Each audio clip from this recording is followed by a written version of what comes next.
Welcome back to OpenLine. We are talking with Freddie O'Connell, Metro Council member. He represents downtown, the urban core. We're talking about CoreCivic, the private prison here in Nashville. It's called the Metro Detention Facility. And you have some problems with that name, but that's what we're talking about. We have a bunch of calls. Let's just go back here to Lucy. Hello, Lucy. Hey there. Hey, what's on your mind? Well, I've got a couple of quick little questions if I can get some quick answers, and then I've got a statement, and basically that. Can you tell me again, how long is CoreCivic's contract? How many years? And is this a cost-plus contract? And I have something to say after you answer me. Sure. My understanding is we are at the tail end of a 3-1-1 contract, so that this is basically 5 years where you had 3 years, with 2 one-year extensions, and that is the same model. I have not actually looked at. I believe this originated this contract. I want to say 3 years. Yeah, so 3 years is the baseline with 2 one-year options for this, and then if this gets renewed after January of 2020, my expectation is the RFP will solicit along those same lines. Okay, is it cost plus? I don't know for the current contract, and I haven't seen the RFP yet for the prospective contract. So okay, I don't know. All right. First, let me say this. I think prisons for profit, jail for profit is very immoral. Now, some people can't let go of 1642 here in this country with bond labor and making money off the backs of poor people with, for the most part, their only crime was that they were poor. Now, one of my grandmothers here in Davidson County used a lot of bond labor here to start her place off with, but she was wealthy. So what difference is this between bond labor, what Jim Crow was all about, and a lot of folks think Jim Crow was just about black folks, but no, there was a good chunk of white folks thrown in that too, and that was still going on until the 70s around here. So this is just absolutely wrong. And you're right. When you have something for profit, you have to make a return to the shareholders.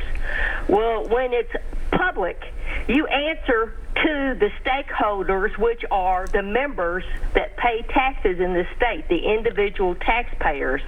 And there are no secrets, because you can't keep secrets. You can't. But if you're a contractor, your main premise is to lie and to deny and hold people back, because I've been there and I've done that. And another thing that I've done, I've worked with state money, and I've worked with I'm trying to think here, state and federal money. And when we were allowed a certain amount of money, at the end, we had to spend it all, just clean it all out so we can get that same amount the next time, okay? Mm-hmm. Cost plus.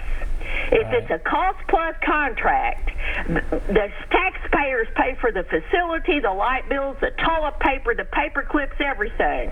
So this begs the question, if it is cost-plus, and we're paying for everything out there, and it kind of makes me doubt that they bought their own dang dishes, but if we're paying for everything, that $67 is straight profit. Now, Mr. Hall, Sheriff Hall, we're very lucky to have Sheriff Hall. He's an incredible, smart guy. And the reason I'm saying that is because he loves what he's doing, and he's trying to make it work.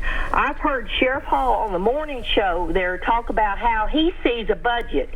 And if you would let or listen to Sheriff Hall, how he sees it, if he has some money left over, he should be able to, I think the way he explained this, is carry that over to the next year, and then you could buy some dishes, and you can buy these things. But so Lucy, very opposed. That's trying to make a government work. Yeah. That's not a profit center mentality. Right, well, there is to keep jacking it up and making more money, and their friends who are contracting with the dishes and everything to make some money too. All right, so let's that's talk all about I got to say. Thank you, Lucy. All right, Well, what do you so think? let me just echo the praise for Sheriff Hall here. When I approached him with this, I didn't know if he was going to, laugh in my face, not really care. But they took this on, and I think it actually sets them up to do a better job as a contract monitor going forward. They learned a ton in preparing this report that is going to make them more effective. Some of it they probably can apply directly to what DCSO is already doing, but some of it means that, to Steve's point from earlier about the lack of transparency, the lack of accountability, they know exactly some things to do in this RFP now going forward that they can put in there as contract requirements. I think Lucy's question about the cost plus is a good one, and I have to go through some of this and probably go back and do some digging on that to figure out how that was structured in the current contract and whether it is that going forward. Again, though, the contract is ultimately something that exists as an agreement with TDOC, so it is a state thing. And the sheriff is almost there as the middleman connecting the dots from TDOC down through CoreCivic. And would you say the primary thing the sheriff learned, and maybe other sheriffs now all over the state will pick up on from this report, is the reimbursement rate and really the disparity? I think he actually knew that, but then how striking it was for some of the findings in the rest of the report and the implications. I think like the spillover effect into all of these different dimensions of what it looks like in year one, in subsequent years, if you were to just, one for one replace CoreCivic employees with DCSO employees, or to go to a staffing model that they would prefer to see for just operating a facility the way that it should be done. So, yeah, but Lucy's points are very good. Well, let's go to Phil now. Hello, Phil.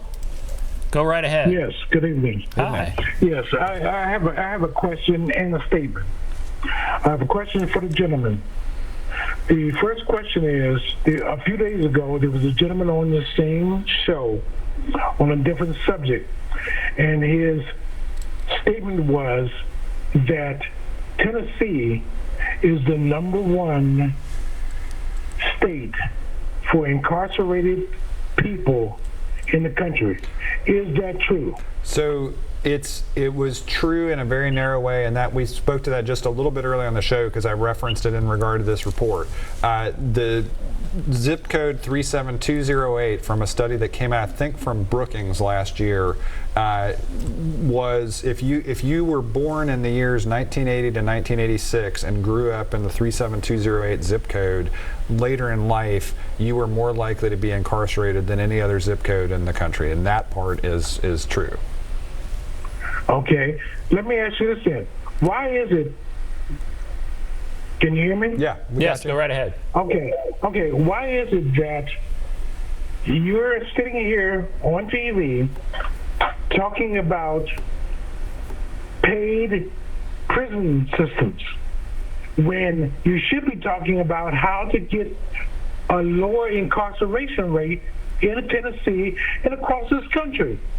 That's what we're trying to do. It doesn't make sense. No, that's exactly what we're trying to do. Make sense. It does not make sense at all, because in one way you're saying you're trying to make money off of people incarcerated. No, we're trying to end that. That doesn't make sense. We're trying to end that. So, all right, so he's very upset, and that's an astounding statistic. It is. And it may, I read it, I think, in the New York Times or Washington Post. I mean, it made big news.